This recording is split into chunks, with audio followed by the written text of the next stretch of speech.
Ele é Japur, que a gente debate o desenvolvimento chinês e a perspectiva brasileira. Antes de tudo, a gente gostaria também de fazer aqui alguns agradecimentos, né?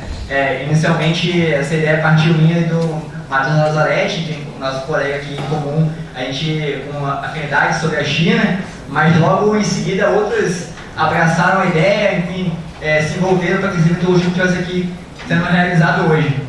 Então eu vou chamar aqui para frente só para vocês terem ciência de também daqueles que fizeram esse evento acontecer. Né? Então, antes de tudo, o evento ele é realizado a partir do apoio da editora Boitempo, do grupo de estudos e pesquisa, do grupo de estudos em Ásia e Pacífico, o GEAP, que é composto aqui representando pela Amanda e pela Laura, por favor. Daí só para agradecer. Que também são diretora acadêmica das internacionais, o Dário.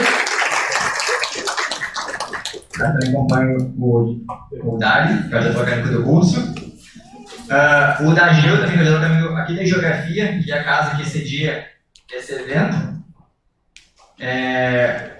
A cooperativa também dos estudantes de Santa Maria, a SESMA, e no nome do Telso, que a gente agradece imensamente por ter, enfim, sido parceiro também colaborado para que fosse feito o envio dos livros para cá. E também aqui um agradecimento mais especial, tem uma parceira de todas as horas nas lutas aí, que é a Associação Sindical dos Docentes da PCM, que é a CEDUFSB, Ana Botica, também que a gente tem um imenso agradecimento por ter financiado esse evento aqui também. Então, tá, agora sem mais delongas, então a gente vai dando sequência aqui. Vou fazer aqui uma breve explanação sobre o currículo do professor Elias, enfim, um releasezinho que a gente preparou. Na dispensa apresentação, vamos lá.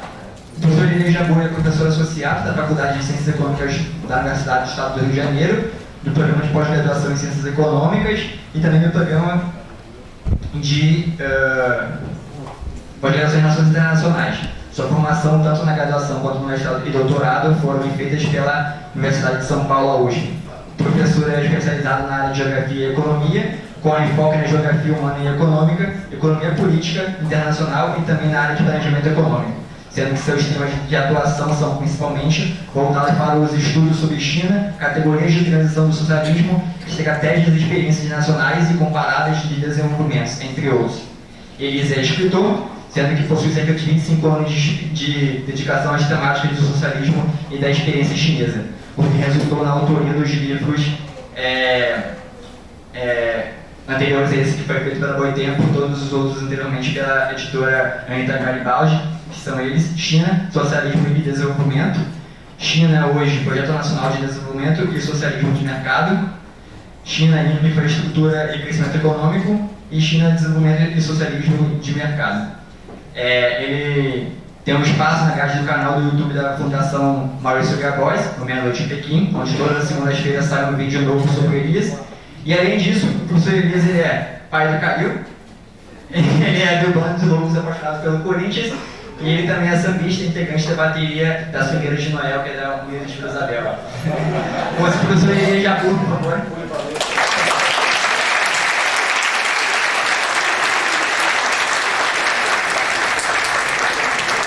Um agradecimento também que, como marcado presença, mas uma menção mais especial, o número dos estudantes aqui dessa universidade é a chapa recebida do diretor central dos estudantes, a chapa Esperançar por todo canto, em nome do coordenador que faz presente um deles, que é o Luiz, a gente agradece mesmo a presença do DCE da PSM. A palavra do professor Elias Jabur, está contigo. Bem, cara, esse curso da minha intimidade aqui, né? Primeiro, estão me ouvindo, né? Depois dessa exposição da minha intimidade, né, porque o lado mais interessante da minha vida é exatamente esse, não é o lado que escreve, fala da China ou estuda, e sim um lado corintiano, evidente, né? Que o meu lado que eu mais aprecio, né? É evidente pai do Calil, do teu filho, evidente que filho é uma coisa muito importante na vida da gente, é o que é mais importante hoje para mim, né? E também ser da bateria da Vila Isabel, né?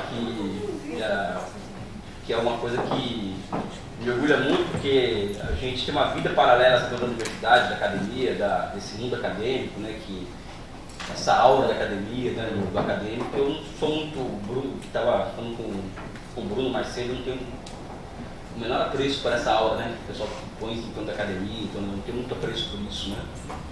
Sou mais uma figura que me coloca no campo de um protótipo de intelectual do campo das ideias, né? Ou seja, um militante do campo das ideias, né?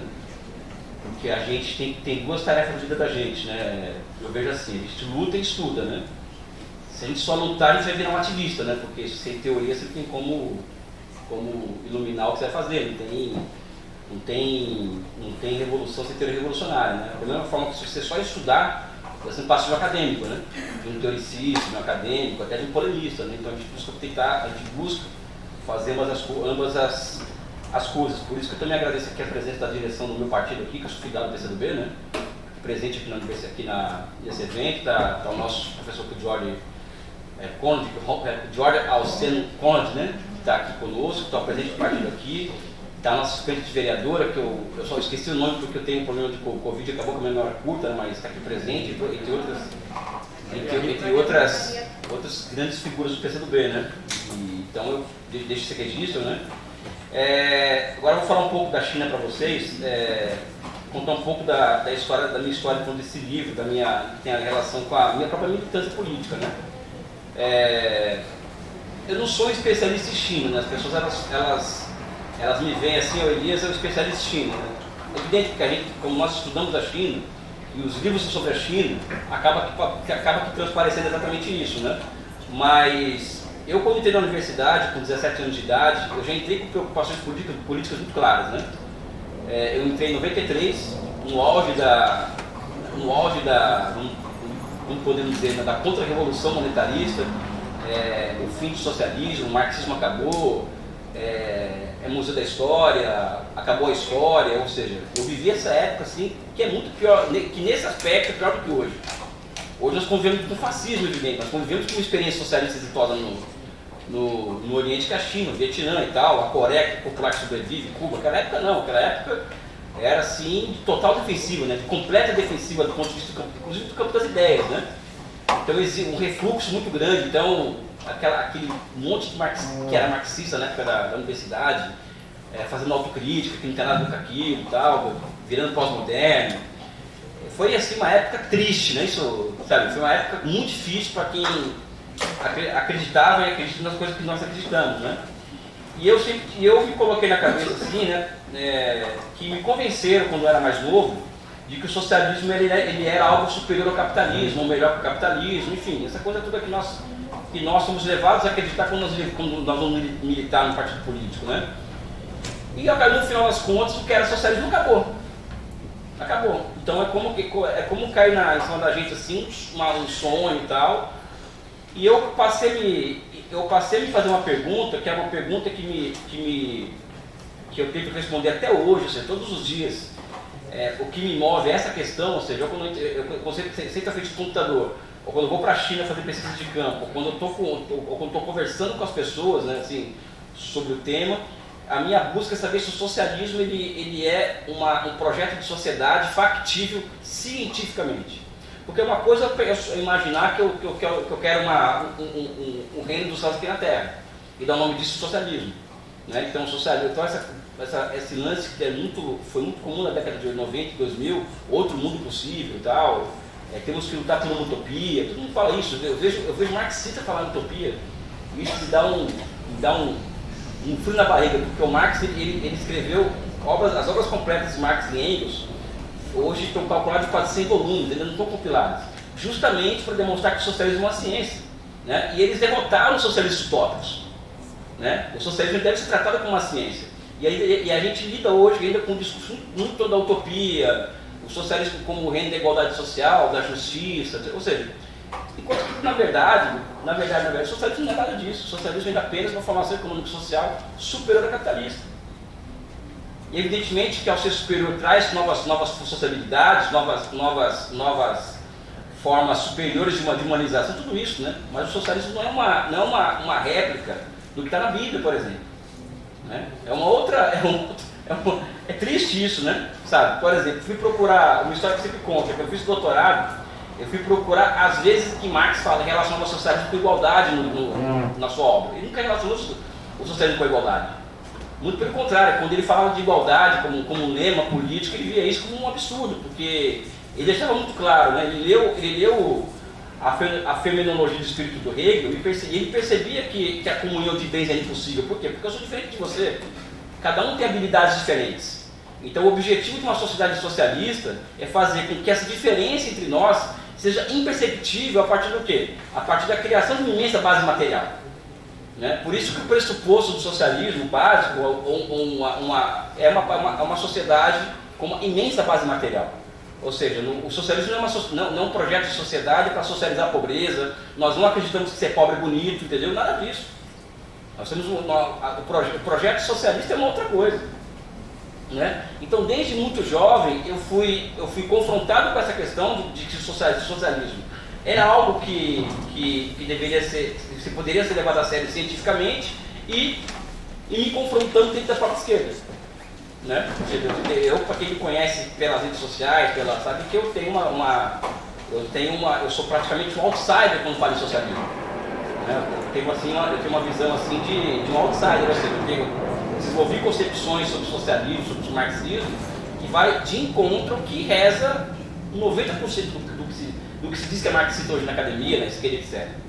Então esse livro também, que está sendo lançado aqui hoje, ele é um desafio aberto também. Nós temos esse livro, quem for ler com atenção, vai perceber que eu e o Alberto Gabriel nós estamos colocando literalmente pau na barraca, né?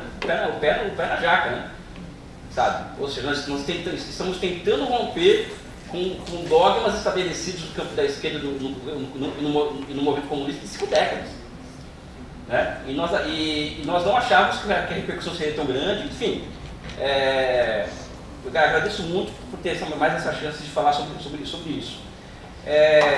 E com essa história de socialismo, eu tive meu primeiro orientador, meio que tutor de iniciação científica, que é o professor Milton Santos, né, que todos devem conhecer, né?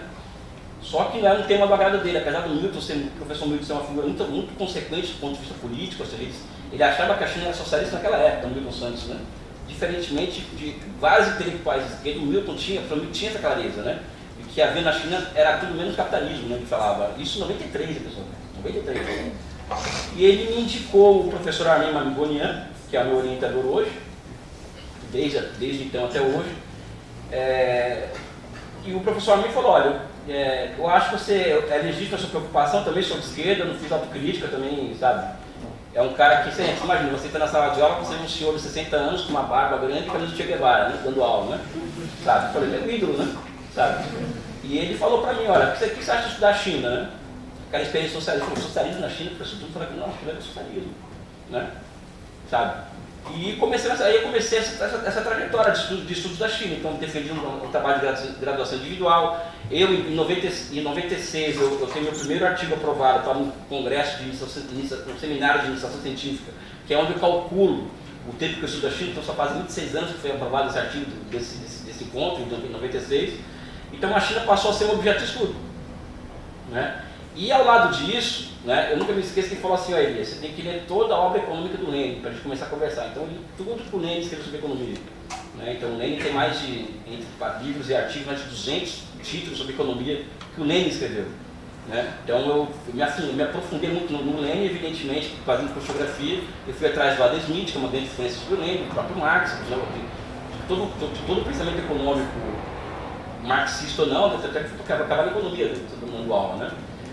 Mas esse livro especial, o doutorado, onde eu fui, o mestrado, onde eu fiz em tese, eu queria fazer uma comparação entre a expansão ao oeste nos Estados Unidos no final do século XIX, no último quarto do século XIX, e comparando com o que a China estava fazendo pós-crise asiática de 97, mas aí eu cheguei à conclusão, eu estava na época que a China estava fazendo a sua primeira expansão ao oeste, a primeira grande transferência interterritorial de recursos, ou seja, de coisa de $1 trilhão, né, que é o projeto de desenvolvimento do Oeste, o grande desenvolvimento do Oeste. Em doutorado já comecei a ser um pouco mais ousado, trabalhando com o tema do socialismo de mercado, projeto nacional, né, e já colocando em pouco na roda a ideia da China como uma nova formação econômica e social. Eu timidamente lanço esse livro, da tese de doutorado, que vira um livro, em 2012, que foi prefaciado pelo Domênico Lossur, inclusive, essa noção de que aquilo ali era um bicho novo, entendeu? De que não cabia aquilo ali em nenhuma caixinha escrita posterior, ou seja, aquilo ali tinha que ser definido a partir de novos conceitos. Evidente que eu não tinha essa clareza que eu tenho hoje de falar isso, mas eu já percebia que alguma coisa de nova estava acontecendo ali e que faltava capacidade de acúmulo científico, a academia do Ocidente para entender o que estava acontecendo na China. Então eu já tinha em 2010, 2011, 2012, muita clareza disso daí. Essa clareza só aumentou porque eu comentei hoje de manhã, acho que foi numa entrevista que eu dei de manhã, num podcast, ou foi num podcast que eu disse isso, ou na rádio da Universidade Federal de Santa Maria, na rádio federal, que eu entrei a partir de 2011, 2012, 2013 em uma crise existencial. Não é que é aquela crise da tinha cabeça não pessoal, nada disso, mas entrei numa crise existencial. Por quê? A China tem a crise de 2008, uma crise que estremece o capitalismo internacional, e a China é parte do sistema capitalista, né? Ela é parte do sistema capitalista, ela não muda, ela é parte desse sistema capitalista. E eu fui procurar entender como que a China enfrentou aquilo, né? Como que a China conseguiu manter altos índices de crescimento econômico apesar da crise financeira internacional. Ainda mais sendo para muitos uma economia baseada nas exportações, que muita gente até hoje fala muito nisso, né?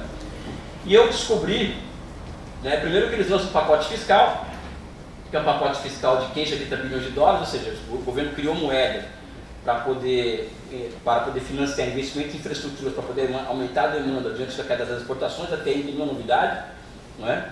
Qualquer país com soberania monetária pode fazer isso. Mas não somente isso, o que começou a me chamar a atenção foi o quê? Foi que um nível de coordenação estatal em que eles estavam executando, né? Até tive na casa da presidenta Dilma há uns 2 meses atrás, e ela perguntando sobre essa questão da crise de 2008 e a China, né? Eu trazia o PAC 1 e o PAC 2 do Brasil, né? PAC 3, né? Na China tinham 100 PACs sendo executados simultaneamente, né? Então aquilo me assustou completamente, porque eu completamente perdido, né? Como que esses caras conseguem, né? Tem uma explicação, porque primeiro que é você ter a parede pública dos meios de produção sob controle público, né? Ou seja, de Estado, né? Isso explica alguma coisa, mas não tudo, né? Isso ficou na minha cabeça, né? Essa capacidade de coordenação e execução de grandes projetos simultaneamente é algo que nunca aconteceu na história humana. E ao nunca ter acontecido na história humana, eu fui pesquisar contra a União Soviética, tudo isso aí, a Reconstrução Europeia, não. A China é um caso excepcional de capacidade de coordenação e execução de milhares de projetos simultaneamente. E já contei essa história milhares de vezes, quem me acompanha já sabe o que eu vou falar, tá?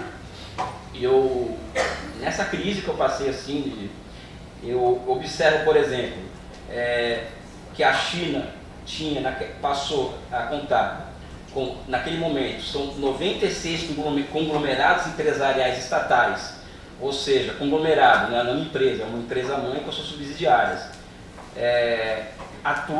executando esses investimentos em território chinês. Imaginem isso, 96 empresas como a Petrobras, com o princípio ativo da Petrobras, executando grandes empreendimentos de território. E ao lado disso, 30 bancos de desenvolvimento, em nível regional, nacional e provincial e municipal, criando moeda. Criar moeda, não é gastar ou arrecadar, não é isso, é criar. Tá? Você vai no computador, cria lá moeda e a munição é moeda, vira crédito. Não cai nessa falácia da composição de que só pode gastar o que arrecada. Banco criando moeda para a execução desses investimentos. Né? Falei, pô, isso aqui é uma coisa que não... É outra coisa isso, né? Sabe? Então eu faço o que eu costumo dizer, eu passo por um processo que eu pago um preço alto até hoje, do que eu chamo de dupla disruptura intelectual. Né? Então, a minha primeira disruptura intelectual foi a seguinte. Eu comecei a perceber uma coisa que é muito óbvia para quem tem visão de dinâmica, visão de processo histórico, que as teorias elas surgem, ou seja, qualquer teoria ela surge como um reflexo, na economia principalmente, né, como um reflexo de um nível de desenvolvimento de modo de produção específico. Então o Adam Smith ele descreveu ali o capitalismo nascente no final do século XVIII. O Keynes descreve uma economia monetária de produção. Né? O Schumpeter descreve uma economia baseada no crédito e na inovação. Né? Os teóricos do Estado desenvolvimentista, eles analisam a economia com o Estado com papel X na economia, ou seja, as teorias elas surgem com uma capacidade, no momento que elas surgem, para entregar uma universal no particular. Né? Ou seja, você observar o todo na parte. Né? Só que ao longo da vida, essas teorias, na medida que o movimento vai se dando, as coisas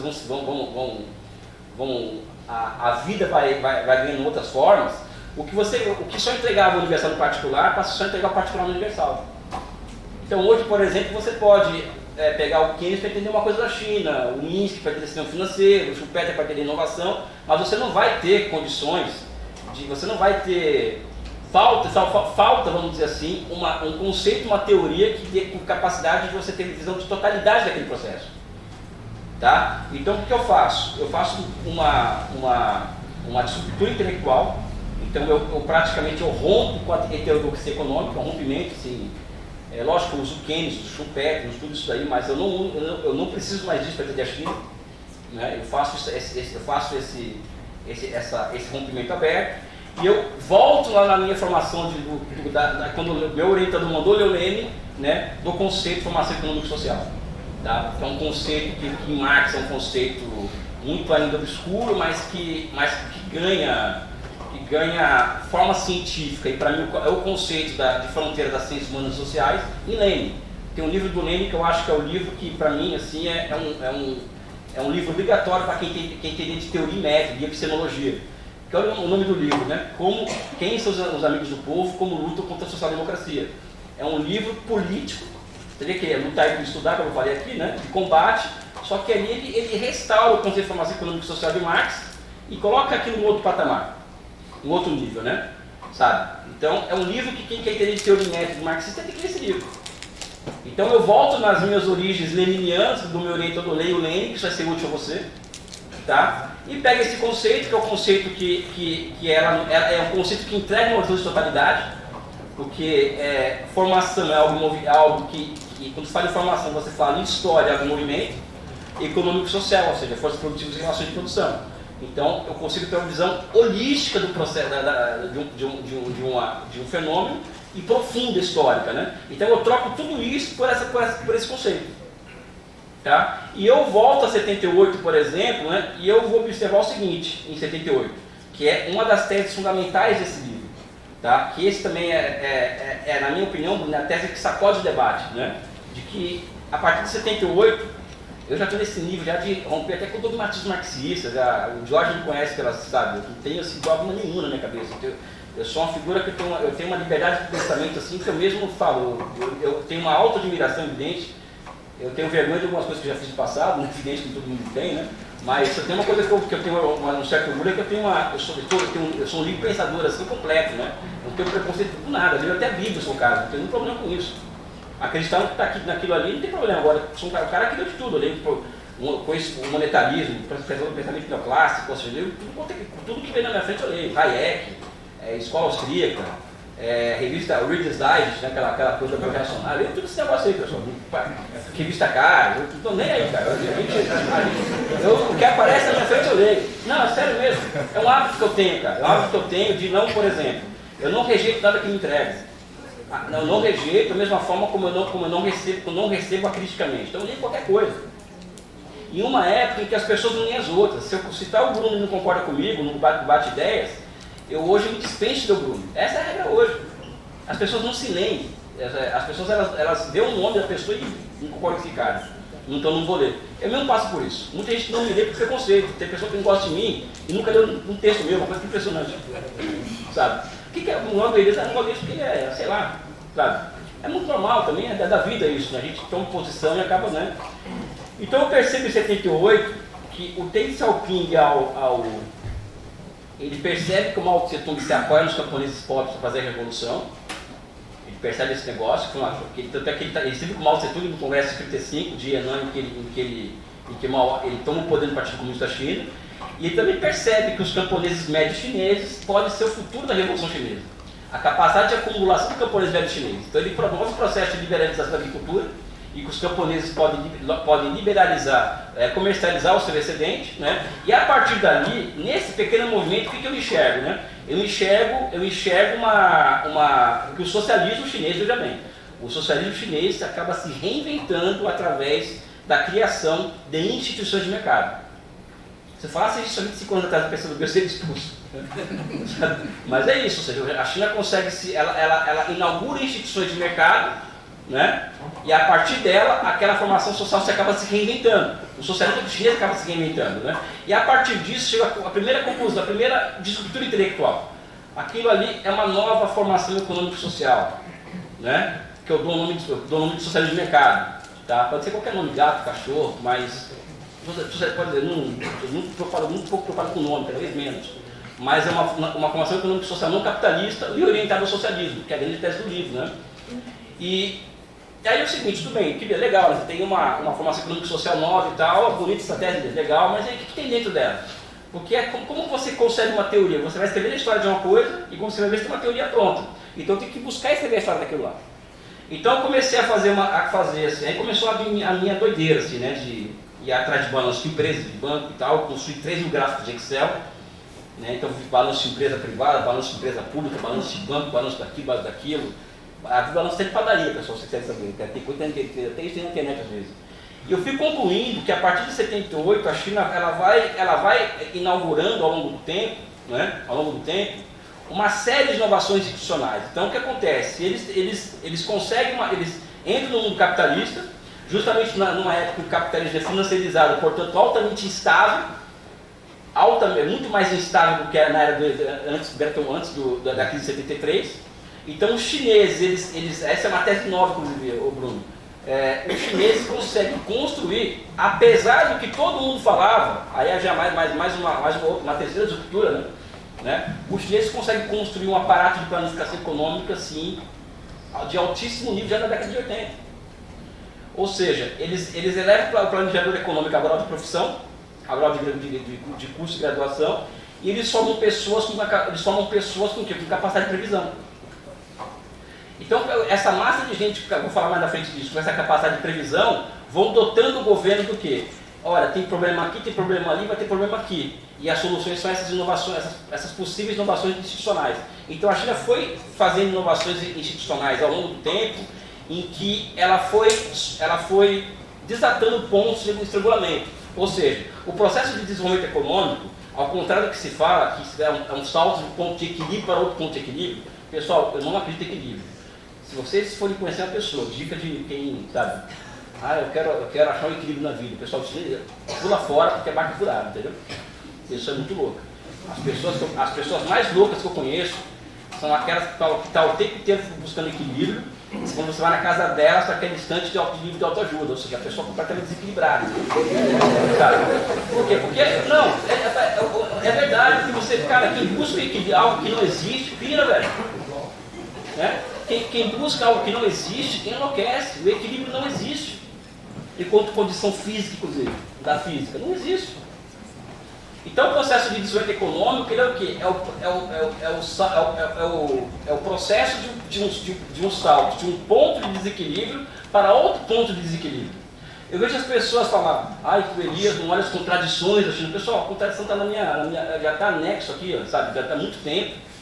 Não tem que falar o tempo inteiro das contradições. Para mim a contradição é o motor do processo. Ela é parte fundamental do processo, ela é núcleo do processo.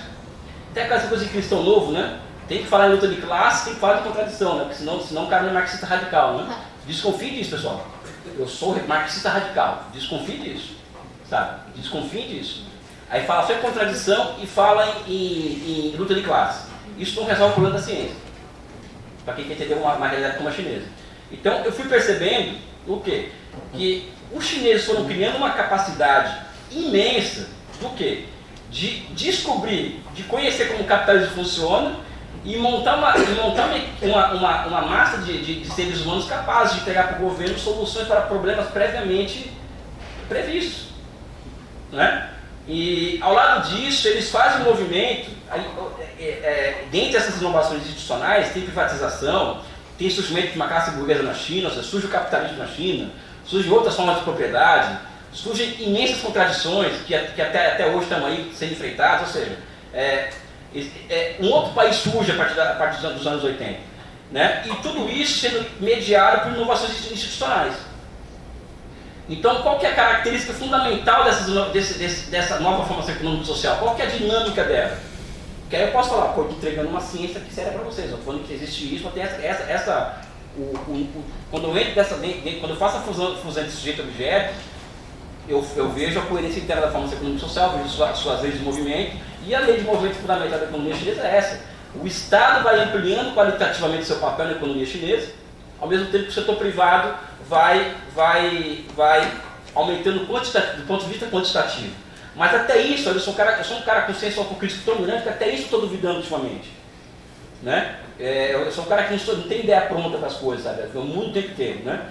Então, o que eu estou percebendo ainda... Eu vou demorar um pouquinho, tá, pessoal? Eu estou contando essa história toda para vocês, tá? Ainda hoje, o que eu percebo? Eu percebo que esse Estado ele aumenta a sua capacidade de coordenação, mas também aumenta o seu poder sobre o quê? Sobre o setor privado da economia. Por que eu estou dizendo isso? Eu estou dizendo isso porque eu tive outro texto que eu acho que é um texto fundamental para quem quer estudar método marxista, epistemologia, teoria, essa coisa toda, é a carta de Marx a Vera Zasulich. A Vera Zasulich, que o Marx escreveu o Capital e o Manifesto e ele achou que ia bombar na Europa Ocidental. Né? Ele escreveu para os trabalhadores franceses, os trabalhadores ingleses e alemães. Só que ele nunca imaginava que a obra dele ia se manifestar com muita força onde? Na periferia, na Rússia. Um local com 90%, aliás, tem um livro aqui do Sérgio sobre o socialismo na União Soviética, né, sobre o pós-socialismo, né, que eu recomendo a vocês. Foi na Rússia que o marxismo acabou bombando. Um país com 90% de camponeses, analfabetos, é lá que o marxismo vira uma onda.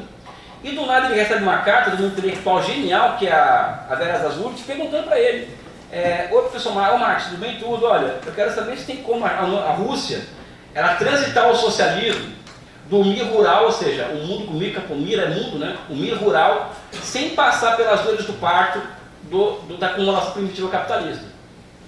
O Marx demora 3 meses para responder essa carta. Tem os rabiscos dela que estão publicados e tal, né? Para responder essa carta. Por quê? Ele está achando que a revolução vai ser na Alemanha, na Inglaterra e na França, de repente, na Rússia, que faz mais atrasado da Europa, a pessoa manda uma carta para ele perguntando isso.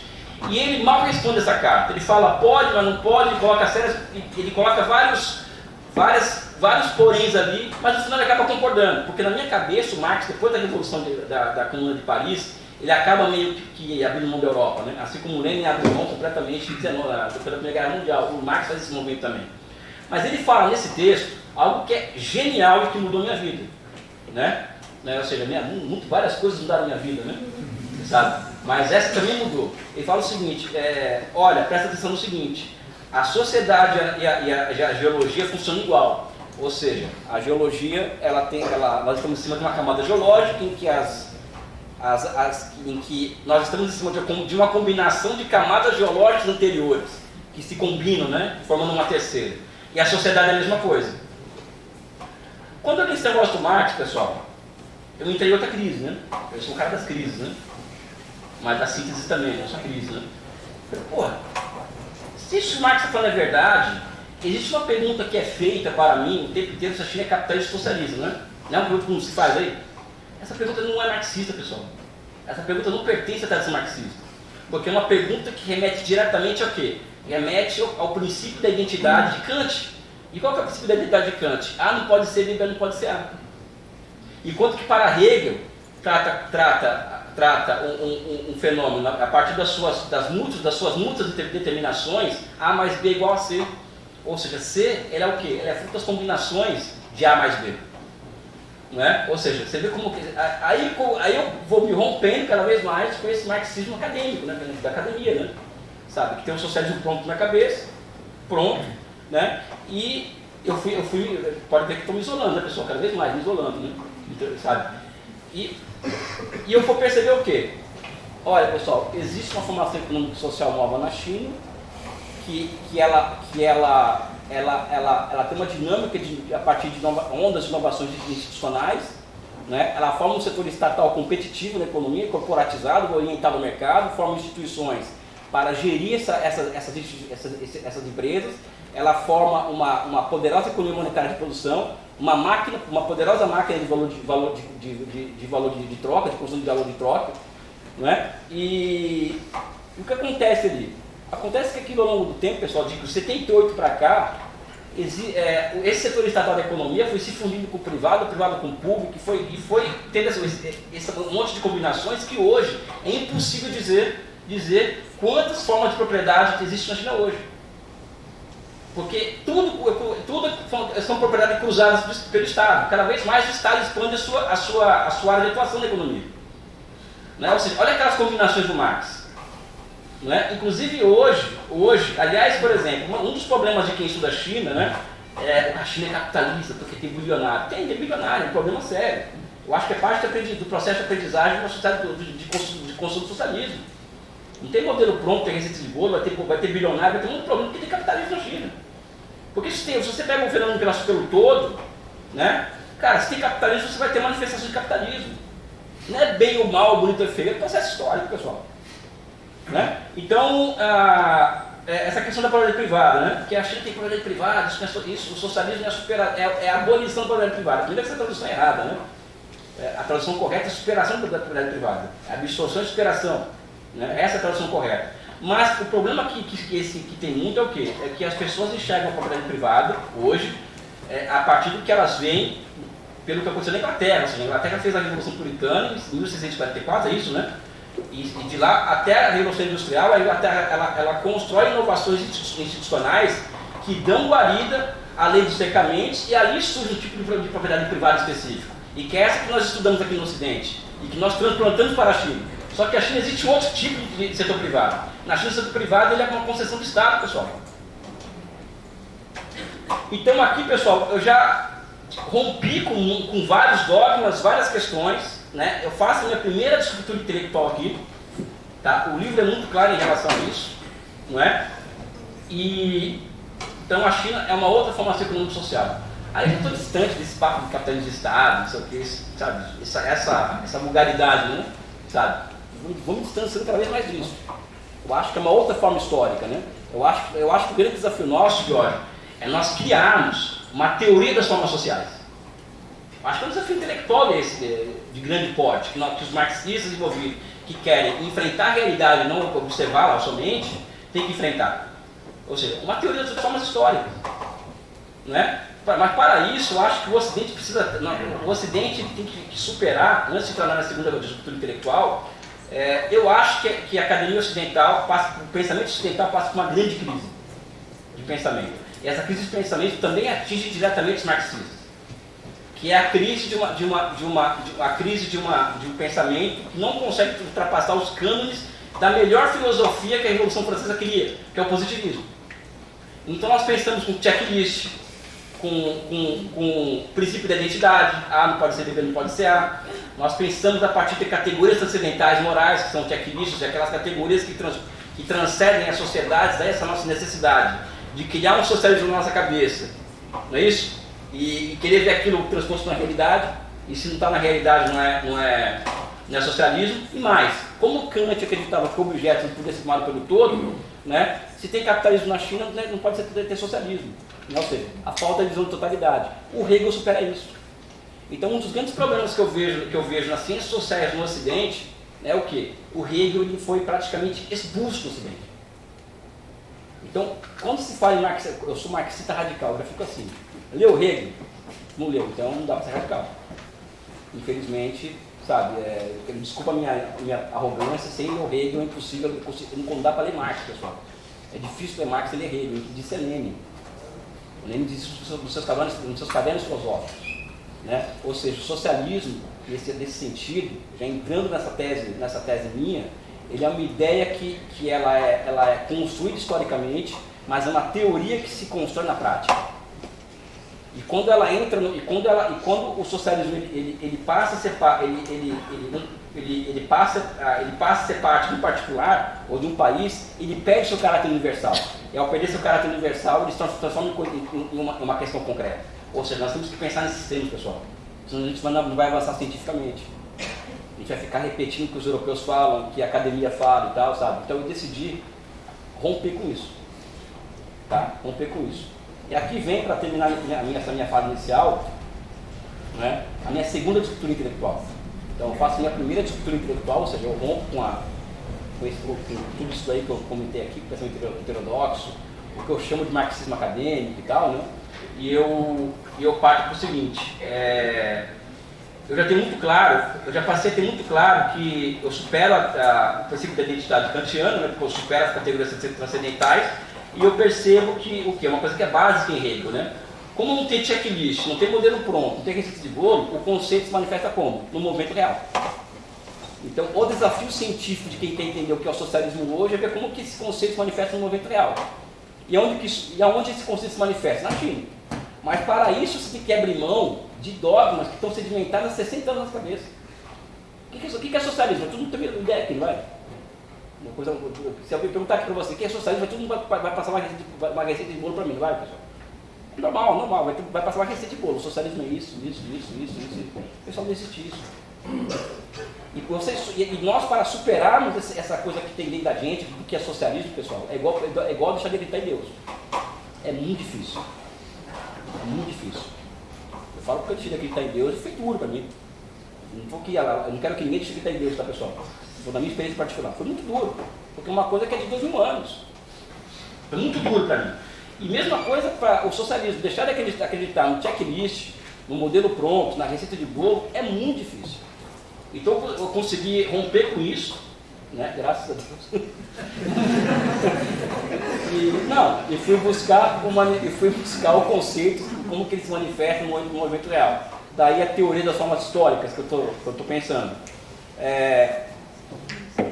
Eu volto aqui à questão vou falar mais 10 minutos, encerro, já estou falando demais, né? Mas acho que é uma história que é interessante ser contada, essa que estou contando aqui. Eu fui buscar entender essa questão dessa capacidade dos chineses de fazer milhares de obras e tal, essa coisa crise direta, né, do pensamento. Eu não aguentava mais ler, né? Eu li artigos sobre a China, não aguentava mais ler, cara. É a mesma coisa, o tempo inteiro, capitalismo de Estado, exportações, o tempo inteiro, Estado, mercado e instituições, porque aqui no Ocidente também tem aquela dificuldade, que é kantiana, e dos marxistas também, dos radicais, né? De fundir sujeito, objeto, teoria e história, né? Sabe? Eles não fazem isso. Então, é o que eu falo pro meu amigo Bruno. O mundo está dando curva e a galera está passando batido, né, cara? Né? Porque ela tem uma forma de pensar já mecanizada, mecanicista aqui na cabeça, o mundo está dando curva e, em vez do sujeito estar no objeto, fica olhando para fora ali e tal. Ah, é bonito, feio. Então, a China hoje é um novo capitalismo de Estado. Tá? E ainda volta aquela forma. O que eu faço? Eu comecei a estudar os planos quinquenais anteriores à década de 80 para cá. Tem muita documentação, muita coisa, né? E eu descobri que em 2006, os chineses lançam a ideia de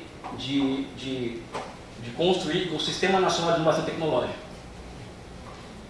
Ou seja, a China tinha um crescimento econômico baseado numa dinâmica de desenvolvimento baseada na complementaridade tecnológica entre China, Japão e Estados Unidos.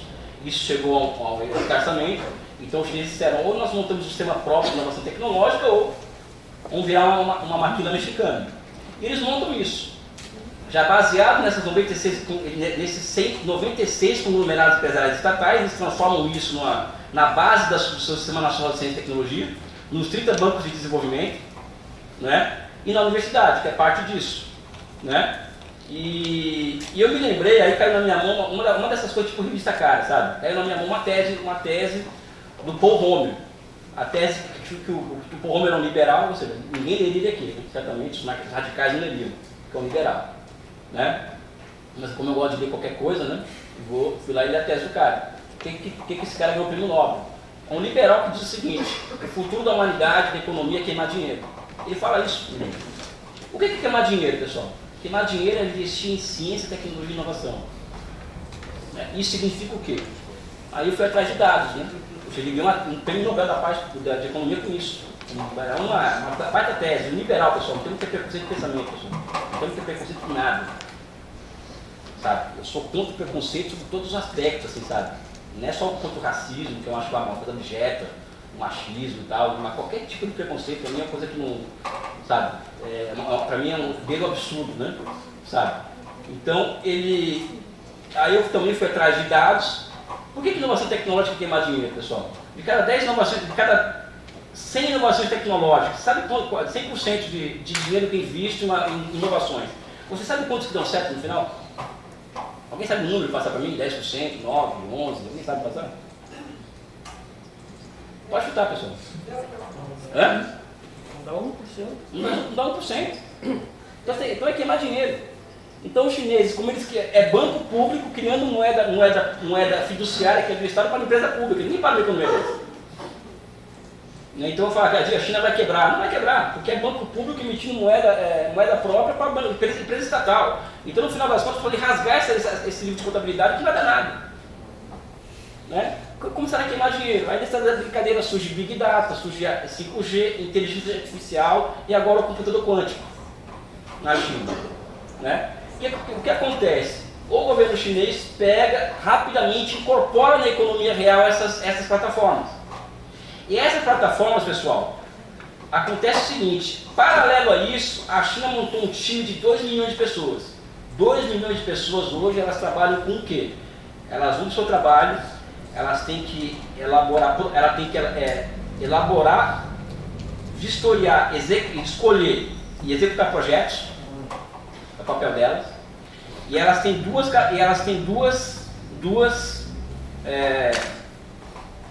funções. A primeira é buscar a fronteira tecnológica, kidnap ou leapfrog tecnológico, que é alcançar os países capitais centrais. O papel delas é esse. E a outra é dar um jeito de arrumar 13 milhões de empregos urbanos por ano. Essas 2 milhões de pessoas. Só que elas têm diante de si, assim, eu falo que eu conheço, eu vi, 5 telas de computador. Tá? E existe na economia algo, não sei se tem economista aqui, pode me ajudar, algo que chama matriz insumo-produto, né? Na economia. Né? Matriz insumo-produto. Né? Que mostra que os buracos que tem na economia, que no setor produtivo da economia, que tem que ser preenchidos ao longo do processo de desenvolvimento. Na União Soviética, esse processo era o que? Era feito, demorava meses para ser feito. Porque não tinha nem contabilidade nacional, tinha contas nacionais, ou seja, né, era muito difícil saber qual é o setor que está superinvestido, ou seja, onde tem muito investimento, e qual que é o setor que é subinvestido, onde precisa de mais investimentos. Economia é isso, pessoal.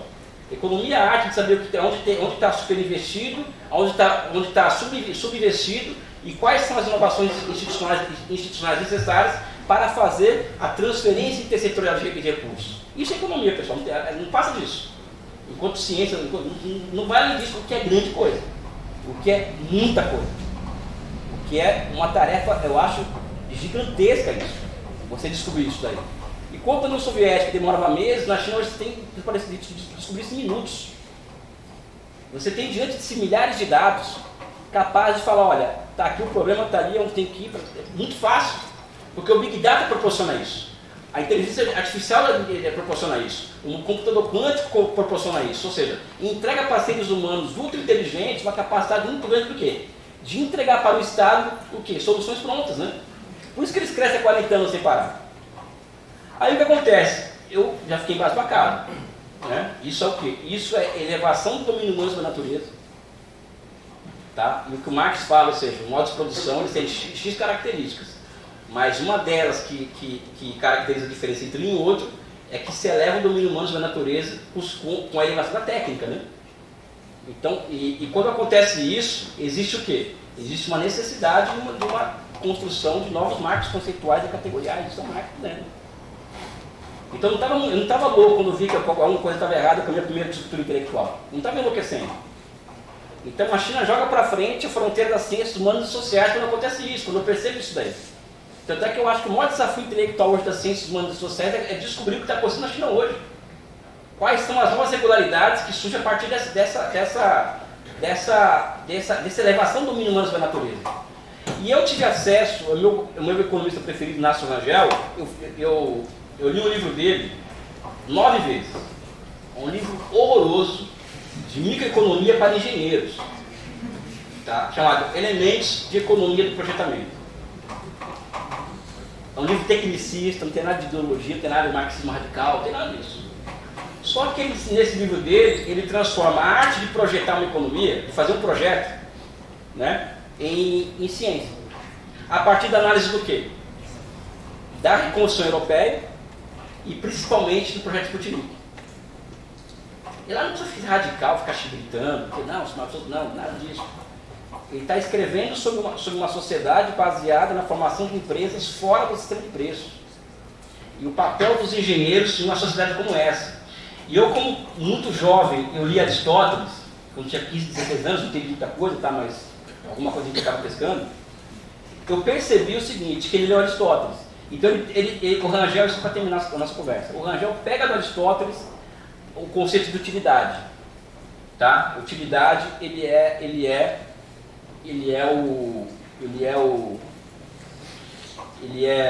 tem um atributo da construção de riquezas para úteis aos seres humanos. Riqueza espiritual, basicamente. Bens, valores de uso, né? Bens públicos, né? E o Rangel pega esse conceito de utilidade do Aristóteles, né? E a partir disso, ele pega projeto, basicamente é a relação custo-benefício. Quando você vai analisar um projeto, você busca a relação custo-benefício, mas ele faz o seguinte, como ele está olhando para a União Soviética, e sem gritar que é radical, né? Sabe? Ele pega o seguinte, projetamente a ciência da busca da razão, do denominador comum, racional entre a relação custo-benefício.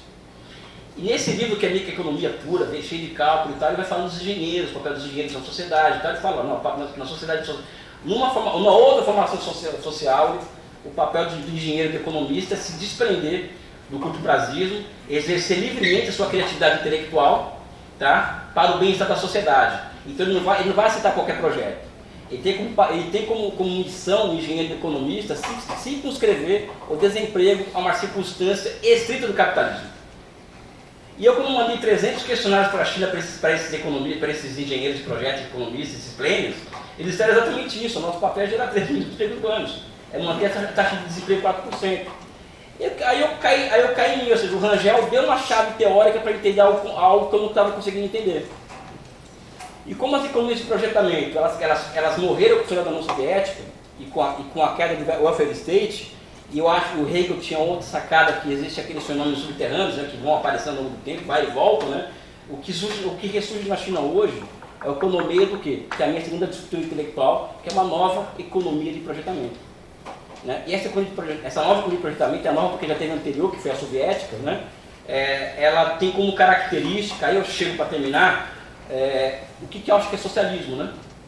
Sabe? Porque, como eu acho que eu não trabalho com modos de produção propriamente, eu trabalho com forma histórica, né? A forma histórica que existe na China, ela não é capitalismo, tá? Mas também não é o socialismo está aqui na cabeça, né?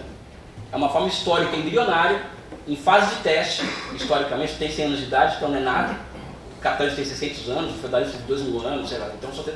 Eu vejo as pessoas falarem que exigir do socialismo, mas a gente percebe que só tem 100 anos, né? Não tem receita pronta, né? Então vai errar muito a China ainda, vai cometer vários erros, né? E o que eu percebo? Eu percebo que essa forma histórica, ela nasce com uma cara, igual, eu tenho um filho Calil, né? O meu filho, pessoal, eu falo tudo sempre, ele nasceu feio, maluco. Feio, ele tinha aquela cara, sabe aquela cara de refugiado palestino, assim, sabe? O rosto pequeno, com o nariz grande, bem árabe, né, meu filho? Nasceu feio, eu não vou ficar eu não sou idealista, eu vejo a realidade como a forma dela se apresenta. Não tem um idealismo comigo. Sabe? Cara, só que meu filho hoje é lindo, cara. Ele é lindão, cara. Por quê? Porque é uma forma histórica que foi se aperfeiçoando ao longo do tempo. O socialismo é a mesma coisa. O socialismo é a mesma coisa. Não, isso é um exemplo para mostrar que tudo muda, está tudo em movimento, pessoal. As coisas estão em movimento. Então o que existe na China hoje é o quê?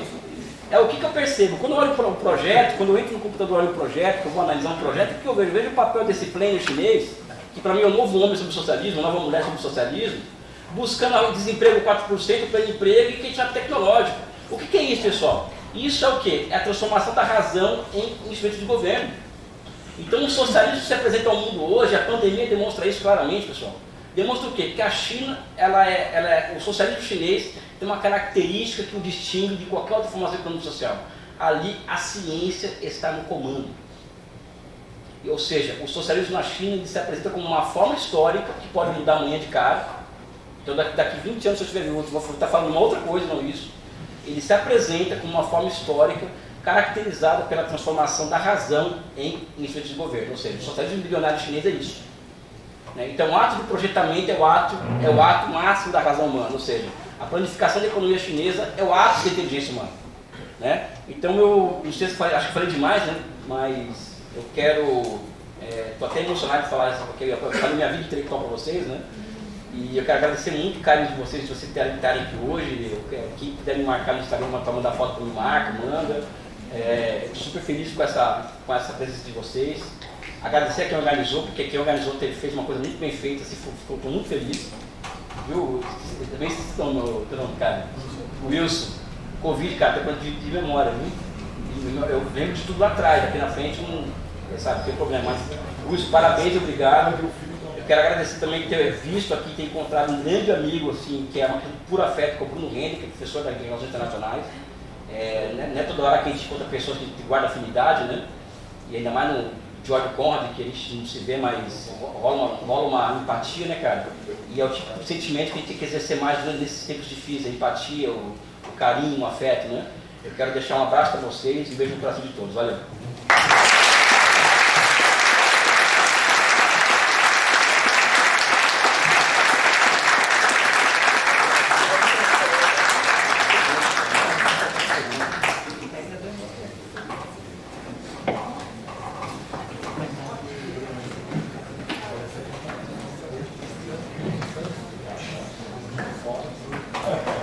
Então, a gente dando sequência aqui, ó, o nosso debate, nosso bate-papo com Elias, a gente gostaria de chamar então, enfim, para abrir para as perguntas aqui, a gente vai fazer 2 blocos, então já podem ir se inscrevendo aqui comigo no canto quem for fazer, quem quiser fazer alguma intervenção, mas antes um comentário também muito especial, que é como o Elias comentou, que é do professor Bruno, que é do curso aqui de Relações Internacionais, né, do DERI. Ele, enfim, como parceiro nosso também na construção desse evento, e como professor de Relações Internacionais, e ele coordena o grupo ali de estudos sobre Ásia Pacífico, ele vai fazer um breve comentário também aqui sobre o lançamento desse livro, enfim, alguns pontos que ele enfim, tem a nos apresentar sobre o que ocorre na China, e justamente isso, fazendo essa ponte aqui também do outro lado, já atravessando o Pacífico, chegando aqui ao Atlântico.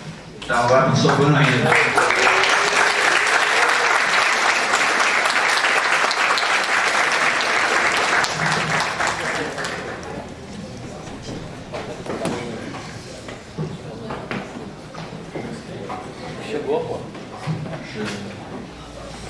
Bom, boa noite a todos, satisfação vê-los, revê-los, alunos, colegas, professores.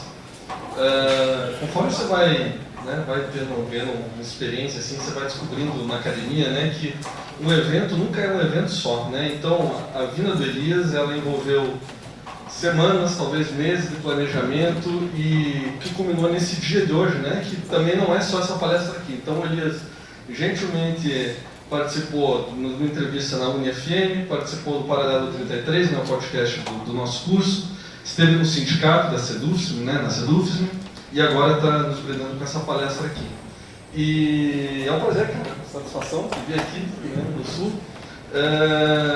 E eu vou pegar algumas coisas que a gente já conversou, né? Então, nesse dia que a gente passou junto aqui conversando, Elias falou, que ele repetiu aqui, né, que o mundo deu a volta, né? O mundo deu a volta e o Ocidente meio que não sabe dar nome, não sabe entender direito o que está acontecendo com a China, né? Então, eu tenho para mim, assim, que o trabalho do Elias, não só como pesquisador, mas também como divulgador científico, ele é fundamental, assim, para nós, tanto que a gente pode ver esse auditório mais que lotado, né? Está cheio de gente por todos os cantos.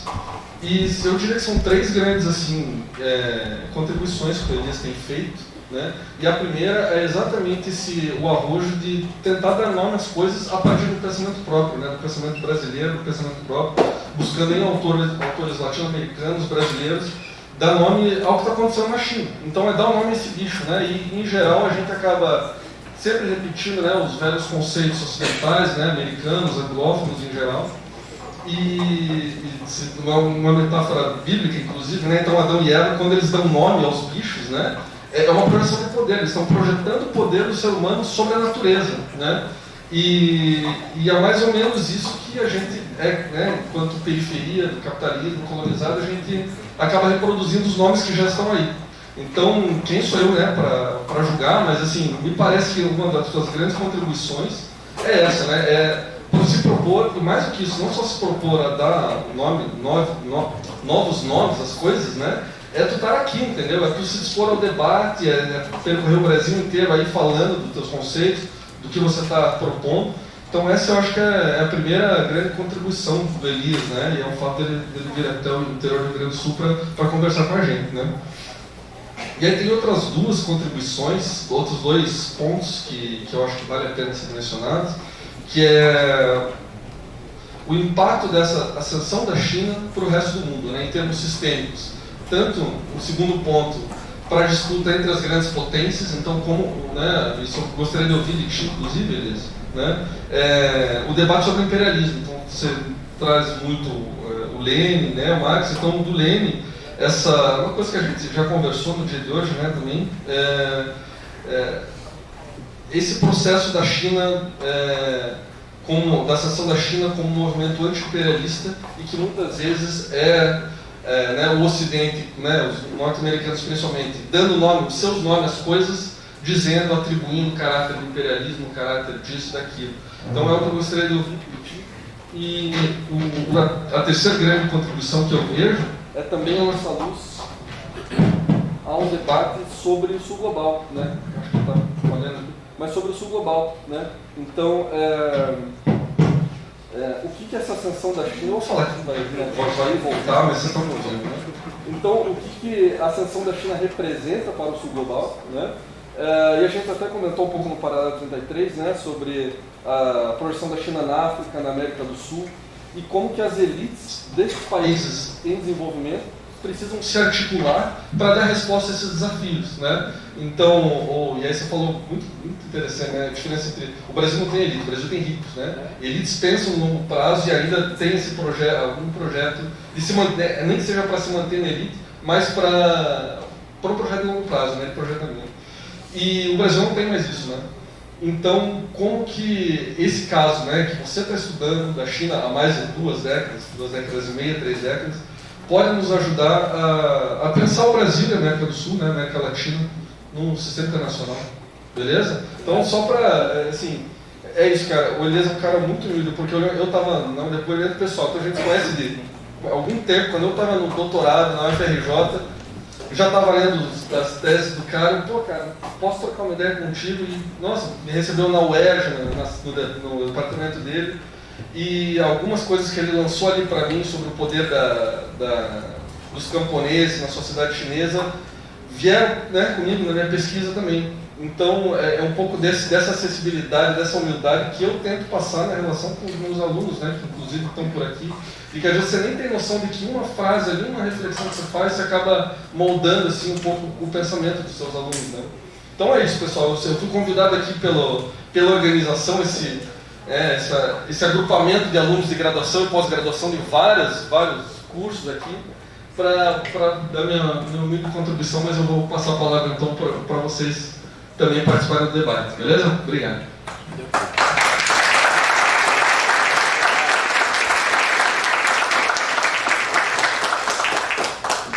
Antes disso, agora, uns recadinhos rápidos. O professor Elias acabou também já gravando Ponto de Pauta, que é um programa aqui da Sedups, que estará disponível daqui a 15 dias, né? Daqui a 2 terças-feiras, no canal do YouTube, então você pode acompanhar uma entrevista justamente sobre o lançamento, a vinda dele aqui, e as compreensões que ele tem tido com relação à China, a lista de presença que todos aqueles e aquelas que preencheram, será enviado o certificado, com as horas, para aqueles que assim se interessarem, e logo após aqui também retornará a venda dos livros, então aquelas que também chegaram depois, ou que tiverem ainda interesse de adquirir o livro, vai ter a venda dos livros durante a sessão de autógrafos. Agora, as perguntas, quem quiser, vou subir bem aqui na frente, até para também dar a transmissão. Por favor, só se apresentar também.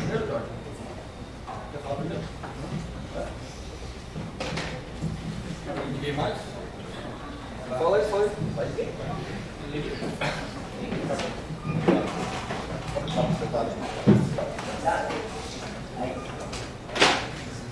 Bom, obrigado. Dá pra falar aqui mesmo? Dias, pra gente conhecer. É bom saber que você é corintiano, eu também sou, mas você é mais fanático que eu, conhece mais do que eu. E achei muito legal a tua fala. Você falou que é comunista, né, do Partido Comunista. Ao mesmo tempo falou que não é muito dogmático.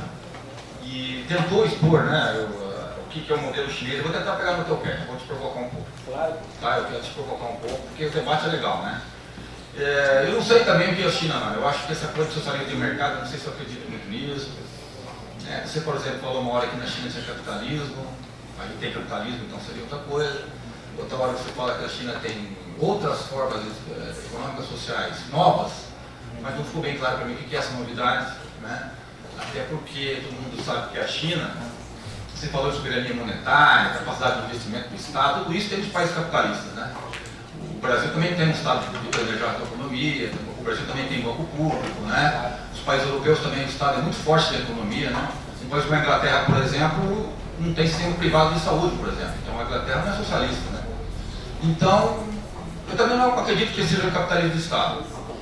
Mas você fala que não dá para enquadrar, o modelo chinês naquele modelo de socialismo marxista. Mas qual é a tradição do socialismo se não o marxismo? Não tem outra tradição que inventou o socialismo senão o marxismo. Então a gente tem que entender o modelo chinês à luz da tradição marxista.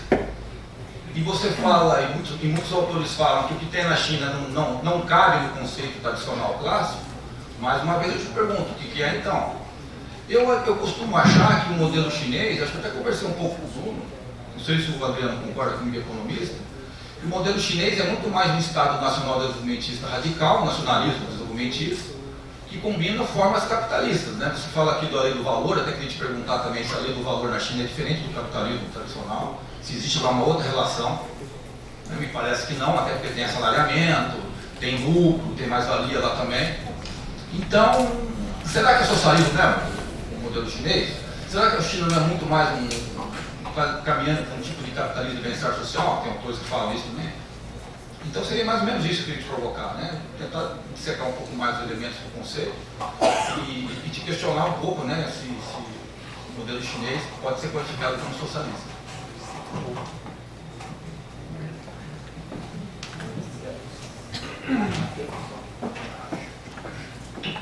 Bom, boa noite. Acho que primeiro só um recado que o Botega pediu para passar aí, é que tem um carro que está estacionado, está trancando o trânsito ali fora, então se alguém deixou em algum lugar não muito bom.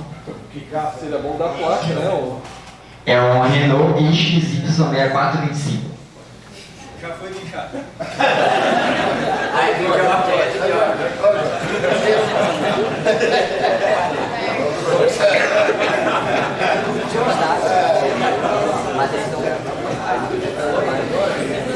Mas bom, vamos voltando aqui, gente.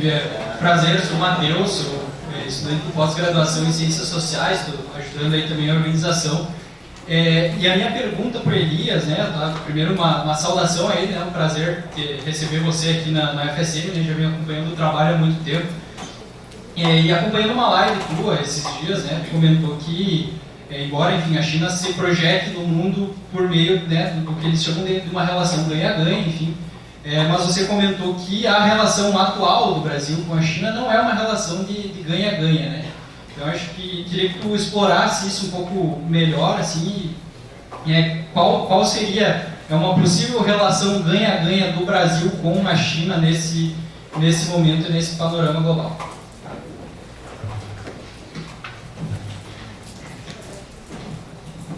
Nesse bloco a gente vai mais uma inscrição. Alguém? Por favor.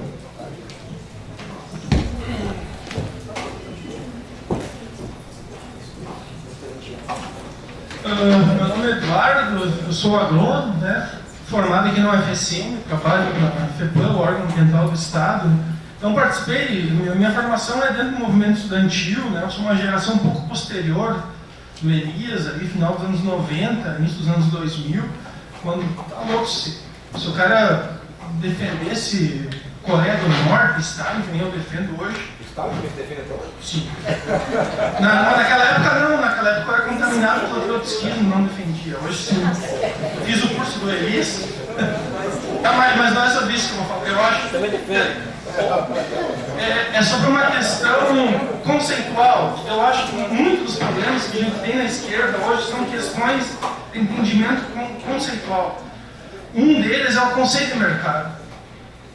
Porque a gente sempre acha, eu acho que um dos problemas da esquerda, nosso, é confundir o conceito de capitalismo com o conceito de mercado. A gente negar o mercado sempre. Inclusive, acho que muitos dos projetos da época do governo Dilma e Lula, alguns que não deram certo, é porque a gente não tinha essa chave ligada, de misturar, sabe? Sempre negar o mercado. Né? Tudo que é do mercado é do diabo e não presta. Porque eu tenho até uma questão com o conceito de socialismo de mercado, que eu acho que é meio redundante, porque se o socialismo é uma formação econômica e social, óbvio que ele vai ter um mercado. A questão é qual mercado.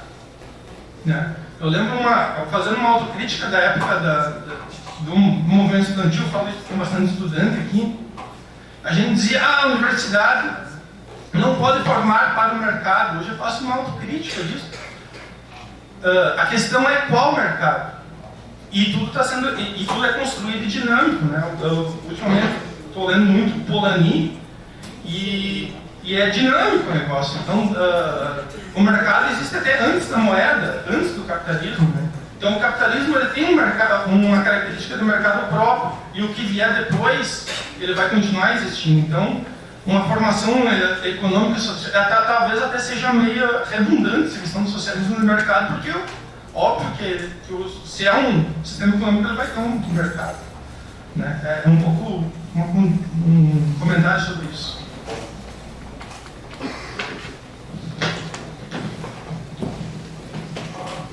Agora a gente retorna para o professor Elias e ainda se der tempo a gente retorna para mais um bloco de Bem, essa questão que envolve imperialismo e a China, a China como uma potência de caráter anti-imperialista, eu acho o seguinte: primeiro que existe é muito intuitivo levar em consideração, por exemplo, nós olhamos para o Lenin, que escreveu Imperialismo, em 16 ou 17, se não me engano, e ele faz lá o checklist dos 5 pontos que caracterizam o imperialismo, né? Ele dá ênfase na exportação de capitais. O Lenin coloca ênfase nesse ponto, né? da exportação de capitais. E é nisso que hoje grande parte dos pesquisadores que sustentam que a China é um país imperialista é porque a China exporta capitais, sem considerar que de lá para cá o imperialismo se desdobra em novas formas históricas. Né? O imperialismo hoje é algo completamente diferente daquilo ali. Mas existem duas características que eu acho que são assim, que eu falo que são universais do imperialismo, que é o quê? Primeiro, ele é parte da superestrutura do capitalismo, e outra, a tendência à violência. Ou seja, o imperialismo tem a tendência à violência. Né? Então, a China, por exemplo, ela exporta capitais, ou seja, então, é imperialista, só que ela nunca vai no país, ela não desestabiliza governos, ela entrega, eu acho, ao mundo hoje, é aí que está o caráter imperialista da ascensão chinesa. Ela entrega para o mundo hoje uma possibilidade, porque hoje existe uma moda, né, de desglobalização. Não tem essa moda hoje de falar isso? Não, pessoal, tem uma globalização liderada pela China, tem uma desglobalização.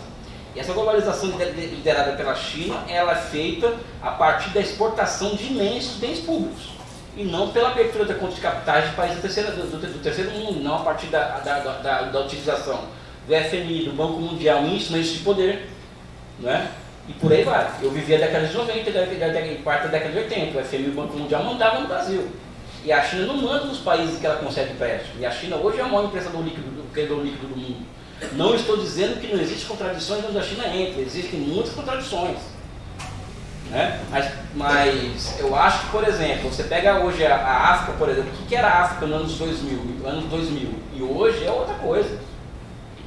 Ou seja, a China, por exemplo, o IDH da África se elevou com a presença chinesa, diretamente relacionado com a presença chinesa, a complexidade econômica dos países africanos, ou seja, o mapa da matriz de subproduto de cada país africano, teve um salto de qualidade depois da presença chinesa, milhões de empregos foram gerados com a presença chinesa, né? E existe a construção, vamos dizer assim, a rearrumação das infraestruturas africanas. Ou seja, todo mundo sabe que os investimentos em infraestrutura é fundamental para a unificação de mercados nacionais. Ainda mais países com tradição tribal, você quer quebrar uma tradição tribal, você leva o capitalismo para lá. Você quebra as barreiras internas à circulação de mercadorias intra-regiões. Né? Então, acho que a China é um dispositivo muito mais progressista ao mundo do que os Estados Unidos. Então, para se colocar a China e os Estados Unidos no mesmo grau, você vai ter que contar a história do colonialismo europeu na África. A China faz a mesma coisa, pessoal? Né? Ou seja, hoje você tem um mapa de massacres na África, né? Massacres. Né? Todos eles com companhias ocidentais envolvidas por trás disso. Tem um mapa disso aí, isso é ciência, não é eu que estou falando não. Né? E também estou aqui passando a mão na cabeça da China, que a China também não quer arcar com o custo de ser um país imperialista, quer ser imperialista porque tem um custo. Ela não quer arcar com esse custo também. Então ela quer saber o seguinte, eu vou contar uma piada, uma forma pitoresca de contar uma história. Não sei se vocês, eu sou muito observador para tudo, né, mas eu gosto de fazer leitura de discurso. O Xi Jinping, ele foi em Davos, nessa conferência dos ricaços aí, em 2017, e falou, olha, eu estou aqui, quero apresentar aqui a ideia de construção de uma comunidade de destino compartilhado para o mundo, que é a ideia da China das relações internacionais. Em outras palavras, pessoal, vamos deixar de onda. Pessoal, vamos ganhar dinheiro todo mundo?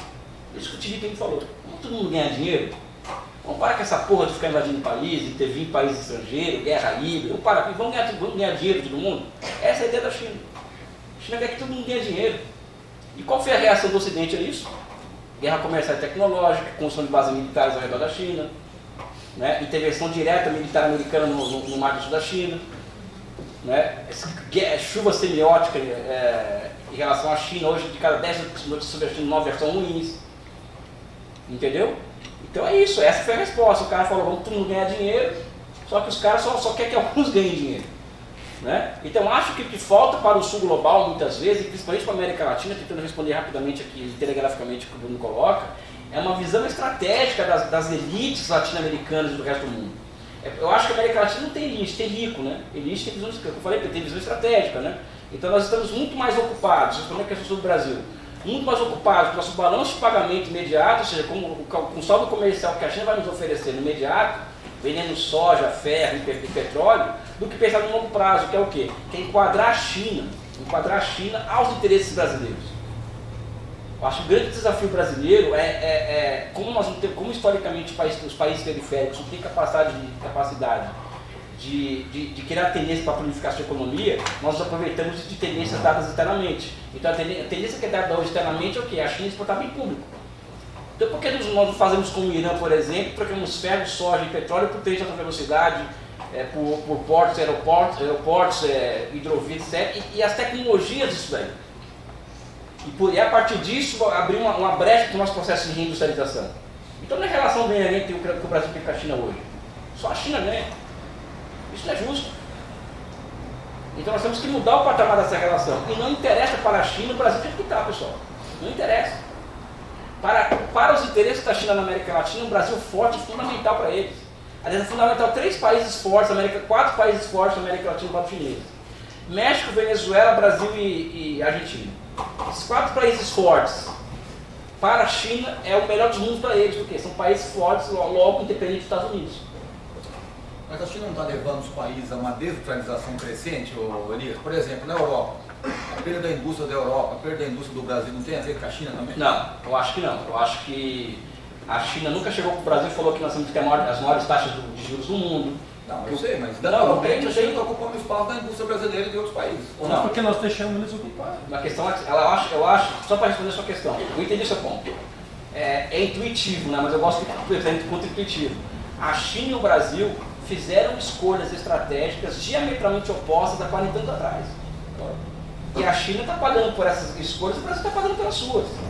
Então, há 40 anos atrás o Brasil tinha uma indústria maior que a China. Maior que a China. Então o Brasil escolhe tripé macroeconômico, combate à inflação, estabilizar a moeda. O Brasil está tentando estabilizar a moeda há 40 anos. Não é?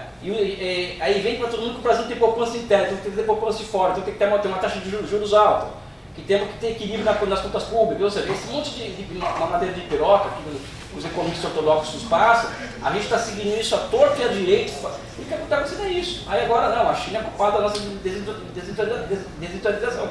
Eu não concordo. Né? Assim, não que eu discordo do teu ponto, mas não tem evidência empírica disso que a China provoca a desindustrialização. O que provoca a desindustrialização são escolhas políticas que o Brasil fez. O Brasil está aí, o Temer, vou pegar um exemplo aqui. O Temer, por exemplo, quando ele fala do Fernando Henrique, é outro que, sabe, o Temer chega na China em 2016 e fala, China, está aqui nossas estatais para vocês comprarem. O que vocês querem? Na bacia das almas, uma coisa constrangedora. Sabe, hoje o Brasil tem um teto de gasto, o Estado é proibido de intervir na economia, meu amigo. Ou seja, foi a China que falou que o Brasil tem um teto de gasto? Ó, então os chineses são deles. Agora, os americanos falam isso para nós. O FMI impôs para nós um tripé macroeconômico.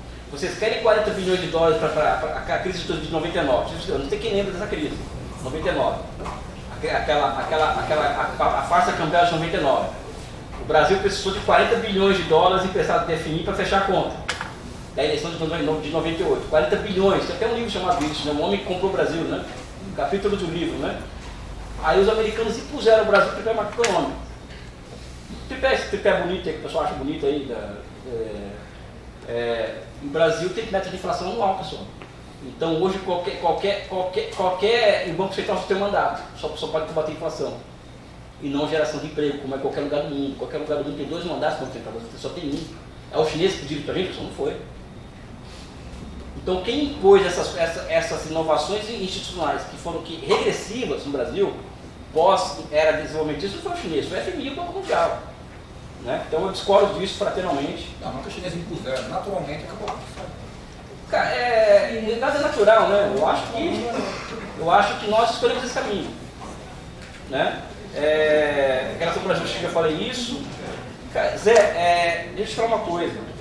O problema que você colocou uma questão, uma provocação que é interessante. Mas vou tentar responder. Primeiro que o Marx não falou em socialismo, ele falou muito pouco em socialismo, ele é muito materialista, o Marx. Ele é um cara ocupado em entender o capitalismo. Foram muito poucas as incursões que ele fez para falar do que seria socialismo. Muito poucas. Né? Então, quando eu falo de socialismo, é dentro da tradição marxista. Eu, quando uso o conceito de formação econômica e social, é a tradição marxista. O que eu rompi é com uma tradição que tem o quê? Um modelo pronto de socialismo na cabeça. E atribuir isso ao marxismo. Pô, não é marxismo isso. Marx trabalha com modelo. O Marx é um herdeiro de Hegel, e o Hegel é o quê? É o conceito se manifestando no movimento real. Então eu sou uma figura, um cara da tradição marxista, me considero, da terceira internacional, tá pessoal, não da quarta, da terceira internacional que eu me considero, tá? Mas o Marx falou muito pouco, porque ele é materialista, ele não é idealista, Marx. Agora, às vezes que ele falou de socialismo, que na crítica ao programa de Gotha, por exemplo, e tal, ele fala para a lei de valor vai ter no socialismo. Vai continuar existindo o socialismo. Né? E tem uma frase do Marx que é lapidar assim: não vão surgir novas relações sociais de produção sem que as antigas forças produtivas tenham se esgotado. Então não adianta eu querer implantar o socialismo na comunidade tribal, porque não vai rolar. Então a China vai ter que passar por uma fase, e muitas vezes, de desenvolvimento tipicamente capitalista. Por quê? Porque a tarefa da China é construir uma base material para construir uma sociedade de nível superior. Né? Por isso que eu falo, eu sendo fiel ao que você coloca, eu acho que ele é embrionário.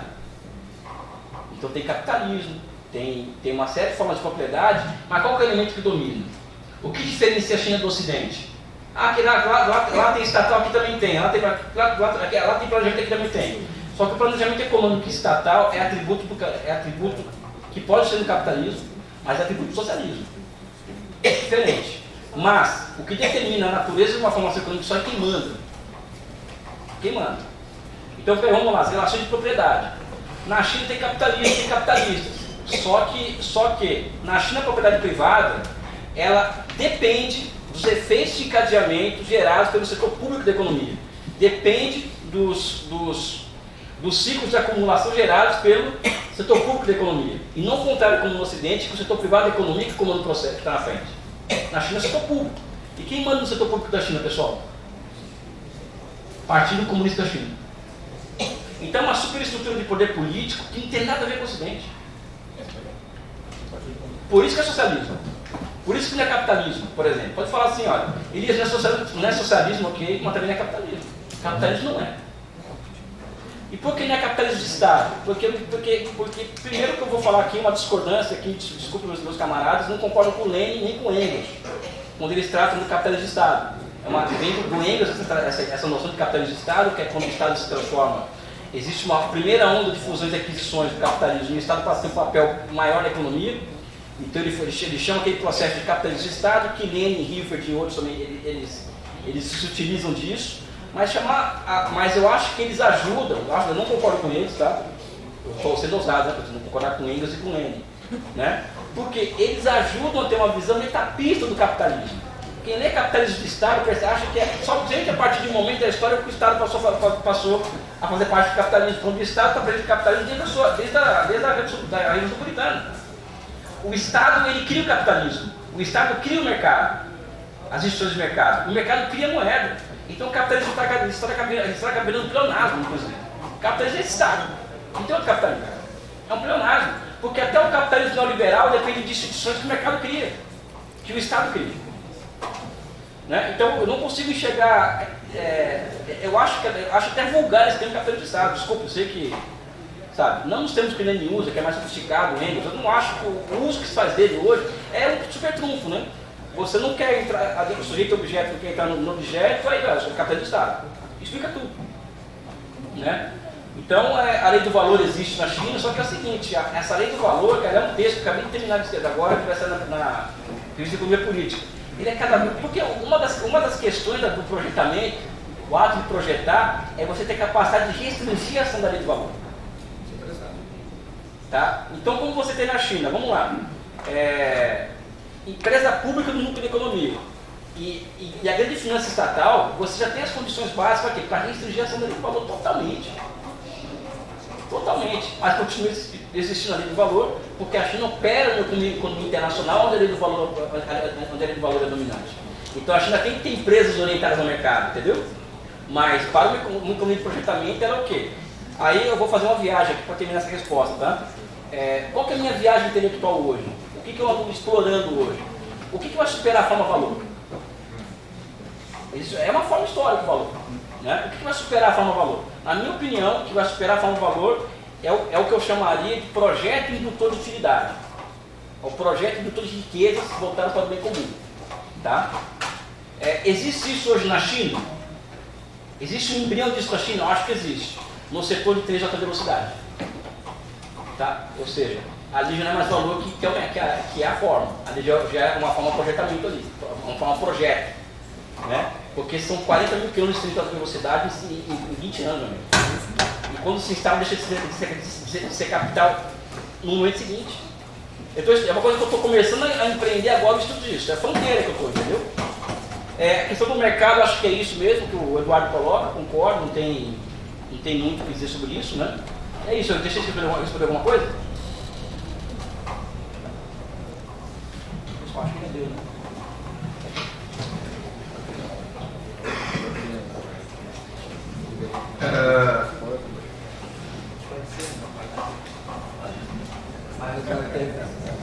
Já está dando 9 horas da noite. É isso que eu falar agora para a gente já ir caminhando, caso alguém não tenha uma pergunta ou comentário em mente a fazer, a gente já se daria por um caminhamento. Pode ser. A gente encerra na frase aí, ok? Uma objeção, pode ser. E ainda tem que. O Elis ainda tem que ter a sessão de autógrafo para você sair ainda com essa.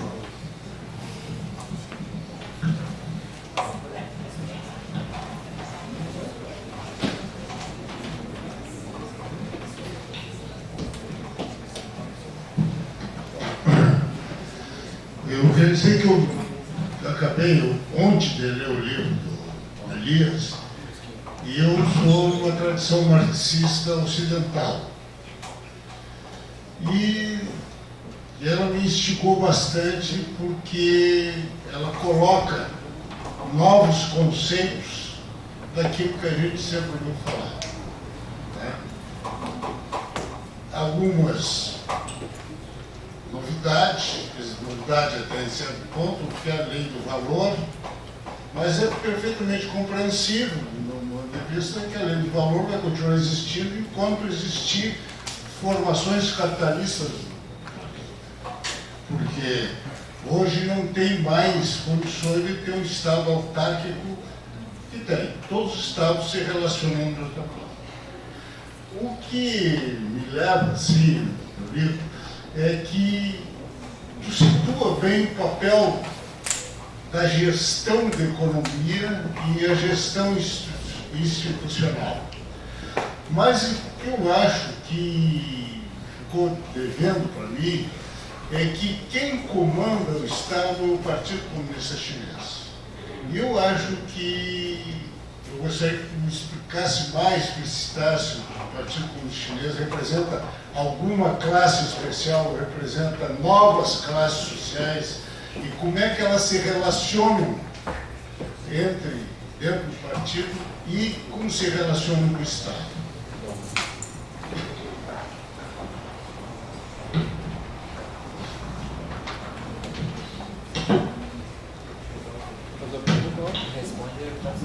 Pessoal, já é 9 horas da noite já, pessoal. Eu ficaria aqui até amanhã, entendeu? Mas a questão é que eu vou pegar um ônibus 5 da manhã para ir para Porto Alegre. Né? Não quero ser chato, tá? Não,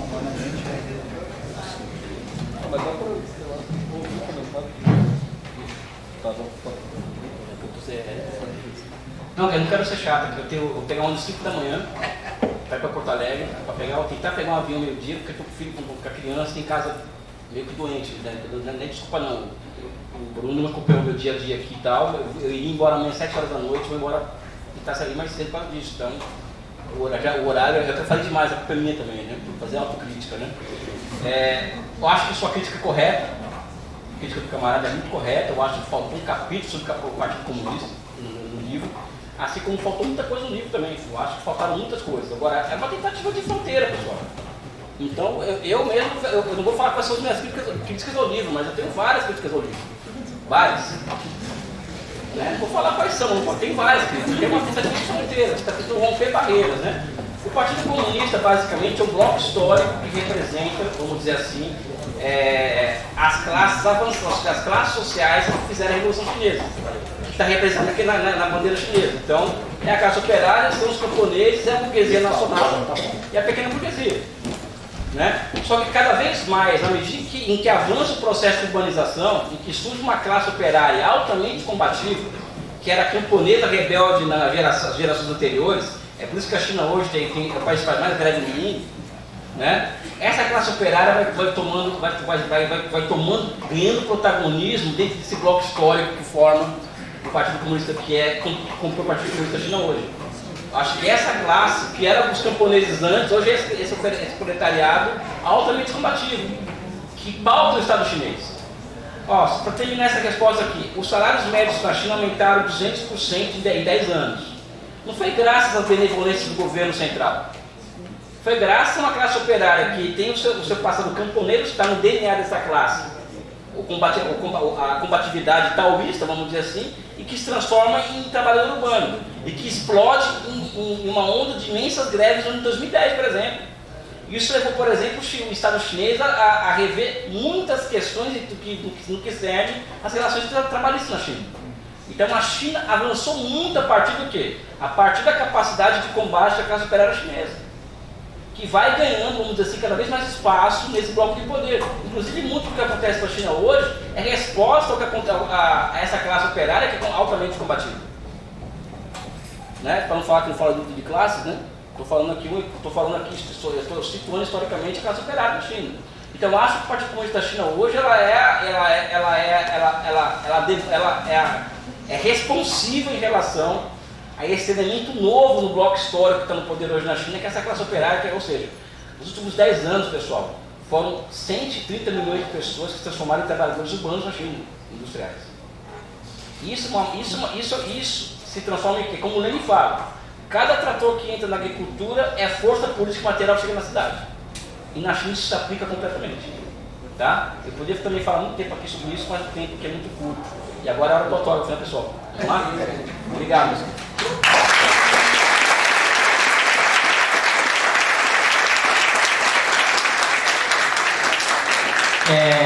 dando encerramento, então gostaria muito de agradecer a presença de todos e todas que ficaram aqui até esse momento e aí puderam prestigiar o nosso evento, lembrando que o lançamento é realizado a partir do apoio da editora Boitempo, do Grupo de Estudos de Ásia Pacífico, GIAP, do Diretório Acadêmico de Assuntos Internacionais, do Diretório Acadêmico da Geografia, da Cooperativa de Estudantes de Santa Maria e da Seção Sindical dos Docentes da PCMS Dupes. A sessão da top será aqui à direita, por essa porta aqui à esquerda e dobram à direita no corredor.